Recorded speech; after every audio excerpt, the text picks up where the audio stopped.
take for that from Akroma, but Alpha OneTV, message so when subscribe to Alpha OneTV, and message so subscribe. No like, no share, no attend, no notification bell. So I update BA no so to me I can make out a comment section on your dear. But I remember leave comment maybe be a coso one no one. The name and some idea Bramway and some air coso a majority and minority MPs na say or more parliamentary and dom kumana no first no more dom kumano. I raise a full number na say a high number in parliament. You Babin, I declare Don Kumana say, or one a majority in parliament, and then it is a Nasas and some way in a day in Simbi about a fact, na Yura Kwame govern Abuja had in Simbi at to Jay catches or more tenant from him say a Bayana and Adrian said what they meriti said they would deploy in 2020 in neighbor parliament or there, and a parliamentarians and also they are ready and they will beat. Say umbel bo NPP for and almost suggest the number on Messi base ewo on 4 being ewo parliament on umbel bu omo actual mono almost suggest in na yanko in some muncho on your body akabian at the best also. One more question, right, Honorable Speaker. Abansuma backbone, what's here, Jamo? Nanny NDC Mashibja for Quacosono. They said the speaker and sending Faso pen, Wakotna. So one more and a kuta drum, majority side in your modia. Nanny MPP from say sans one numbers no, as well range no next speaker. Bonkum super minority side. And one on Quacotna, no dear. A bag in a sabenta, a bad trip papa, and China Mashibja fear. What best so eja. There's no demo NDC Quacosono, your more Mashibja fear. And your barber to just say, aye, woman, no one more tear. Says answer Hunus and Phone 2021. President Akufo-Addo one would be what parliament was a soldier for Kuta, Akodiania to Branes or Copatantogua. I was Sudan, since Lebanon, since Afghanistan, actually Bibasa, Ghana and forces basino. Was some of the Amopekura Montam, and Ramessi Mashibe Gefio Honomo. Now, who will be a pope on a Niachana, Naya Beni, and answer Pepeni. Was will be anyone who bet me, a woman with theatre of found dear so. I want Rashibe Gefio, Brana, what you tremuno. Right, Honorable Speaker, a buadia to just say. They say MPP Rashibe Jafon, one more swat me and sa. Me, I say a course independent. Eko Piruanti, I want Pessoa who draw. And this is swat tobacco. 18 Kuntabona say, and this is Rashibe Jafon, and a door so. Majority side in your modia. And Tiachina, dear Kiana. One born na ikopem parliament one mo dia enye speaker bonkum so ba akwatena biem na emom no majority side one mo no e one ba akwatena ese kwa no minority leader na chese one ba afenyo markings one na ekode ma chese majority leader so ye doctor Kesi atoforsen na wotwe atwam no wobra mo call mrahye bedwafie no e na chese speaker aban backben e di samu aye we se betu dwa se esanse mrahye bedwafo nan e wo fie hono mo a wo ma declare mo intention akwafa ale se wo mo kopiri wonti won peso so hodo independent wokojina se kontonkure do obaye wa NDC amanyo kwadum se tuntontan opoku fani kwanu otonkwanta abapai afoforo me ensanso won mrahye bedwafo so bua che se ba akokra do no ye independent MP eno de no akobata je se MPP deputy second speaker no eno no na kire se ono no ono se de MPP for so amafa no wo mo pe no etu okojina mo ofomena e de ama MPP afoforo me enu so ka won so wo ye MPP mrahye bedwafo na ensanso mo call parliamentary primacy a wo mo lusu ye ntino mo akojina as independent candidate e was sa constituency anasa sa empeso an eso no eti speaker de anu ye ni mu aya ba se de akoduru no MPP mrahye bedwafo mo so ahwan me ensa eti se mo tokoso ye majority a enye yie ye se enu mo ye minority NDC fo so eso ahwan ba ko na wo mo doso 136 eti wo na ye se de majority eya wo mo edia akwa ye atwema mentwe ama de kopie nya na sa abrekwa na afenyo markets wo ye majority leader ntempa so no kopie mo Supreme Court said wo akwaji injunction e de aba betu speaker ruling no eso wo court kwa chese speaker kra no sa judge na say ruling no kra emaye na dano efia the Supreme Court a judge fo kunini enum etna sa che sende Chief Justice kura eka ho ebia enum no nyina akọ benkuram se an the minority leader fellow Markins ehwehwe no eyade a che so ma grant no edi amano say speaker just a judgment and answer ruling amani board to dwa e parliament one no wo atiem emrahye bedwafo and 9 wo seat no want me declare say vacant edam pan eto mu ntimi ma parliament wo obetimi akọ parliament one no akọ ye adwuma akọ bra e ba akwato abaso obedi nkunim anaso obedi ntwo asem we akọ ye atwuma mentwe dare nu tonton esan sensem na ye eda ho no edada e wo bra chesa Professor Mike Okwe wono ya chiamehini wo parliament no for me na MP kura ya etwi ndi so kwa gyina se kwanton kra ema ni bua ye se wo mu hia no e wo parliament wono mu abiemu da ena mmahye bedwafo so kwa no emra no hihye no odi adidwuma eti kame ye se speaker Aban Backben enya dia wati amra anase wafom eti Supreme Court emu aye ya odi aba betu edwa no akoye atwema mentwe e wo bontia na anu ada ndc mmahye bedwafo se wo ne ye majority e wo parliament no e friends entwefo nhyam de to wo manim se obi bia ntimi mu anum tientie to fa hodie so na esi majority na ba ye wo mo edian de wo ma so mu se ye atwetwe enu nti levy sahudo bi ti se levy betin levy no nyina don beboa na kese wo mo atwam na esan se ekena de be kye no show da be kwaso mmahye bedwafie ti no majority chief whip ono ankasa ye ndc mmahye bedwani e de mo mafo adaklu constituency government K.G.Agdodza e de atodwabu a kire se wo kena npp fo ene wo ma ban pa wo mu ninchi e wo parliament wo se omkosi sa sojafo e do ma ba won benno wo ma bro wo mo atwo ma se akudwa. It was government that ordered the military and the police to enter the chamber and assault members of parliament. Indeed, my colleague, Honorable, filed a motion for those individuals of which you have details of those military officers and what they did in the chamber. But I can guarantee you it's not yet sunset on those issues. We are aware that between yesterday and today, some elements of government have had a meeting again to deploy the military to the precincts of parliament to enter the tent. We are aware of that. We can just ask those around the Accra Sports Stadium that at the point in time tomorrow, they repeat the same misconduct. We can guarantee them the people of this country are sovereign. If you wear a military uniform or police uniform, you work to the constitution.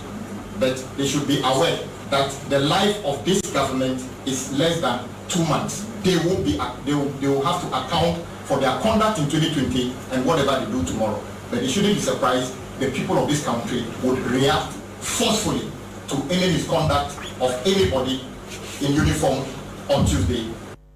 Sana mudi enchie emergency 2021 omutugu muso esiba mo brumo e wo parliament house on Mr. Abraham say speaker about to okure ya no ani so ade a krama ani so ade na boligadwem empepefuei eni agbefue bi o ma be wo mo eni bo ma bo wo mo mu di hia wo mo kina no o Mrs. Afenyo Markis di nchia se do mbesia num wo mo pa mo so ma ye nkokora wa se mu gugu fie no me menantia so wo NDC afanu pa se the speaker nsani fa so pe na ni nyina da emu no eni ada constituency MP on se no ye majority chief whip governance K.G.Agdodza kasa wie ya pe ena deputy minority chief whip kanen last week no ye majority chief whip Honorable Habib Idrisu ade atodwa no obu ache se MPP kokos no wo de mra ena ye adwuma na ekwan bia so the Supreme Court emuaye any ruling ya omode aba no mbedi so etu wo kira de majority side no ehwa ena wo mo eye ehwa ne wo mo etena bia. We're trying to be able to build consensus, and the beginning of this parliament, that's what we have been doing. Much to do with the fact that there is a position taken by the NDC caucus or the minority caucus, and a position taken by us, the majority caucus. Our position is that, yes, the speaker was not even invited to make a rule under Order 93 of our standing orders. It was unnecessary, it was uncalled for, but it has happened, and we went to the appropriate forum. Then that decision has been stayed. So it means we have to respect the decision of the Supreme Court. And if they are coming in the chamber to say that they are majority, on what basis will they say they are majority? Let's see what happens. we will not assure. What we know, I cannot assure whether there will be chaos or there won't be chaos. It depends upon the way they behave. If they decide to disrespect the decision of the Supreme Court, we will also disrespect the decision of the Speaker. We in the majority have not been notified by any presence of any military people. The majority leader, who is the leader of government business and the leader of the House, have not been communicated to by the presence of any military there. And in any case, we won't need any military there. There are those who have been singing and chanting their war songs because they are from the revolution. We are law-abiding citizens, but what we know is that we will protect the Constitution, which is supreme. Parliament is not supreme. The supremacy of the Republic of Ghana lies in the Constitution, and the right forum to interpret that Constitution is the Supreme Court. Eti we say a deputy minority chief whip Habib Idusu ena wobu achire say ochina no ato forcing ene ne nkrofo any speaker so mu du obu ani dsɛ e de Supreme Court atemu na eba ya ne dia wo mu se du obu ani dsɛ e be ma speaker no na se koba se wo ma bu Supreme Court ruling ni dia ene wo mu nso embu speaker ruling no on be bu o mo pe o wo china parliament one wo medical bomuda na ni na damu ni security intelligence and conflict analyst eye Anthony Akwe wode atudwa ebu a kire say we hu be ni hia say we mo mo yankwada asesefo ya akwa ya twema mentwe ya kwantako we si metena ha no mo ne asesa police for de akwa koguwa no say ya akwa hwa madwobraba empanimfuo sente parliament hwa no mo etwe direct ntontwa yasa mo na mo abamu masesa sojafo do makogobu a che say emfaso bia eniso me no can say already lawyer da we deploy security personnel to parliament, soldiers and police officers, and opinion who another opinion the intention of deploying soldiers, whether they or better will use the preventative approach. The preventative approach, opinion to make sure they say, to prevent the NDC member of parliament or to prevent the MPP member of parliament ahead of tomorrow's sitting. Mind you, once the MPP being the ruling party, then you should know, sir, predictably, it is rather the NDC in a one better way use the soldiers to prevent them to sit at the majority side. And also, so them now, Obama, to undermine the democratic principle, because soldiers, they are not supposed to be political. All the soldiers were neutral. And they say, all the soldiers are neutral. Now, it deploy soldiers to parliament. Now, so come there. Parliament say deploy one is to prevent the NDC member of parliament to sit at the majority side, not to allow the NDC, the MPP member of parliament to sit at the majority side. Then obviously, you have taken side. And you are really directly involving soldiers in our democratic dispensation. And Awusafani ayeti yobi a wabe wonimde wasuahunu ewa bambo ehu ensensemu Anthony Akwe ye kwa homa nso ne political analyst Dr. Jonathan Asanto acha kwotwetwe nkomode afasa ensemi ho dog anwumre ma dwomu akwaba de bakra kase ebo eso Watchna ya watwen yemu ya de kan ya di nsem hu nkomo wobra speaker tie adwamu a wode ni ruling ba ebu ache se MPP fo se omo ye minority NDC fo enso ye majority Supreme Court di aba bebomi echina wo hunu se ede yi ene ye ewo ye nim ewo parliament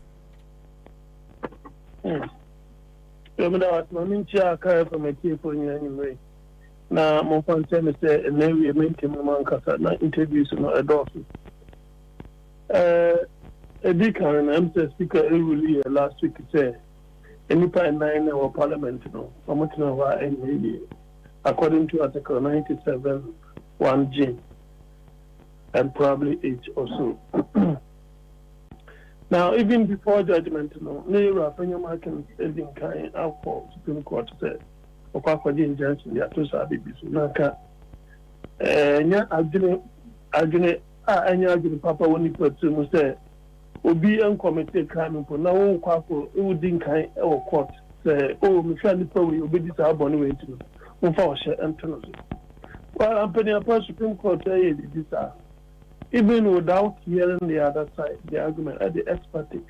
And an issue as important as this, as very sensitive as this, you use expertise. Well, we just hope that the Supreme Court meant well, and that the family. But to see, among them said, the tension rising out of that particular decision, and the tension of it one. Now, so man, you're careful in terms of security arrangements here, it could degenerate into something. And you know, if you ask me, he's very firm and strong-willed, and he always follows that. Say, be idea no or what the better. He doesn't care about the consequences because he believes himself. This is the right thing. He will do it.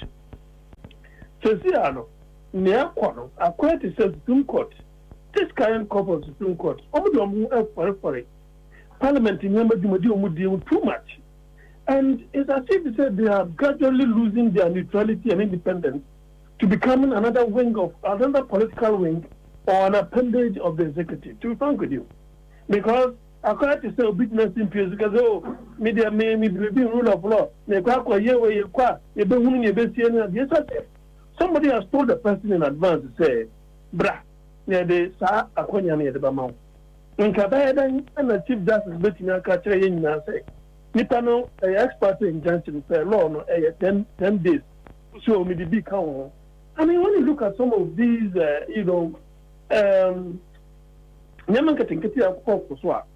it doesn't augur well for the security and stability of this democracy. I mean, you know, and they say in one of the interviews in Bissau, will say, there were matters, judges are, you were always a so at 20 more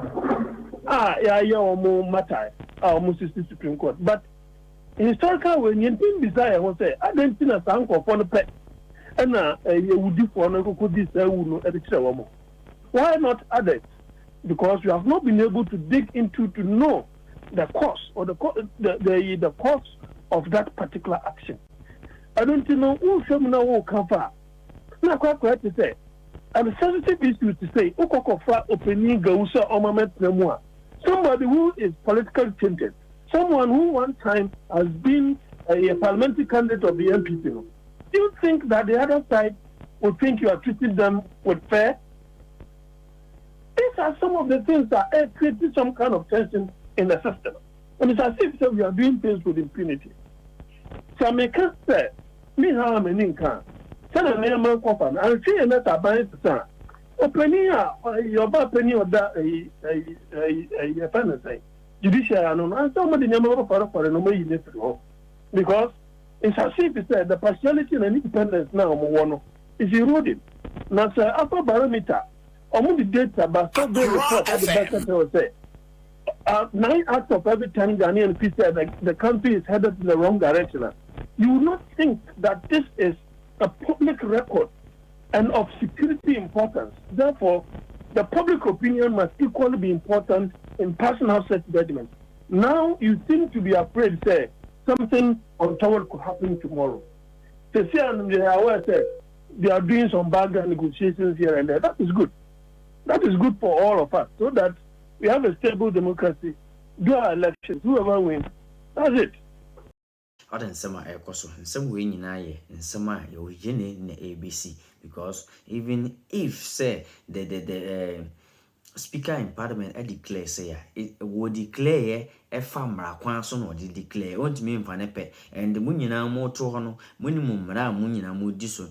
At the Parliament one, and she didn't Papana declare, say the NDC should be the majority in Parliament, the Mumuni Yakum, at the year, Yatam the court. What the court are copy the honor.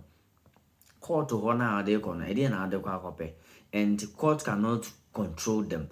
And she said, and some air costono, and answer, and some at the Montana, they are willing to welcome the soldiers and that of the MPP into one found.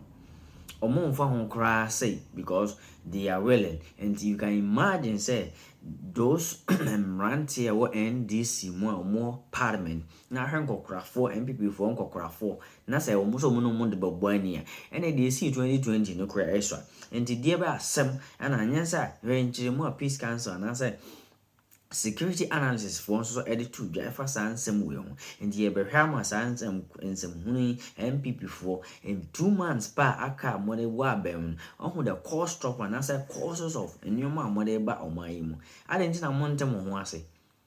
I didn't know Montem once and I'm back.